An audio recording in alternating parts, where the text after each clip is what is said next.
Have you ever been betrayed by someone you loved and trusted? Today, we'll explore one of the most emotional and profound stories in the Bible, Joseph's betrayal.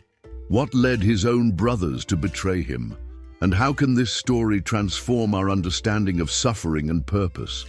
Joseph was Jacob's 11th son, deeply loved by his father, but hated by his brothers because of the dreams he shared and the special robe Jacob gave him. To uncover the lessons behind this betrayal and how God turned tragedy into a glorious plan. Joseph's life before the betrayal. Jacob had a special love for Joseph because he was the son of his old age and of Rachel, his beloved wife. Jacob gave Joseph a robe of many colors, a symbol of privilege and favoritism. Joseph's dreams.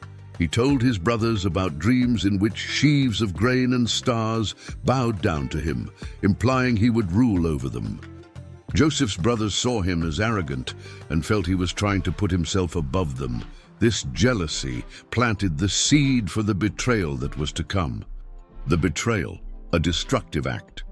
The brothers took advantage of Jacob's absence to plot against Joseph while he was in the field.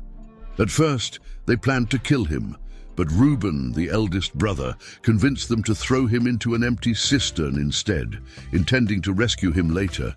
However, Judah suggested selling him as a slave to Ishmaelite traders, and they agreed. They stained Joseph's robe with animal blood and deceived Jacob, making him believe Joseph had been killed by a wild animal. Jealousy turned into cruelty. The lie perpetuated pain in the family, especially for Jacob.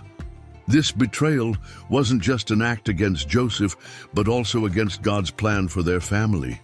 God's perspective, a greater plan in motion. Joseph was taken to Egypt and sold to Potiphar, where he prospered as an administrator.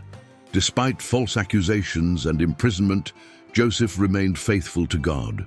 Eventually, he was elevated to governor of Egypt, interpreting Pharaoh's dreams about 7 years of abundance followed by 7 years of famine. During the famine, Joseph saved many lives, including his family.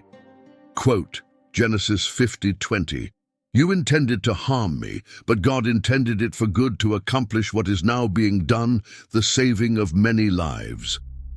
God not only restored Joseph's life, but also used him to reconcile his family and fulfill his promises to Abraham. Practical applications. What can we learn? How often do we face injustices and wonder where God is? Joseph's story reminds us that even in the darkest moments, God is at work. The importance of forgiveness. Joseph not only forgave his brothers, but also recognized that God's plan was greater than the pain he endured. Trusting God. Just as Joseph trusted in God's purpose, we are called to do the same, even when we don't understand the circumstances. Conclusion, hope and redemption. Just as God turned Joseph's betrayal and suffering into a blessing for many lives, he can do the same in our lives. Trust him, for what seems like a wound today can become a powerful testimony. Have you ever faced betrayal or injustice? How did you handle it? Share your testimony in the comments. If this message touched you, leave a like, share this video with someone who needs to hear it, and subscribe to the Key of Truth channel. Let's spread these messages of faith and transformation together.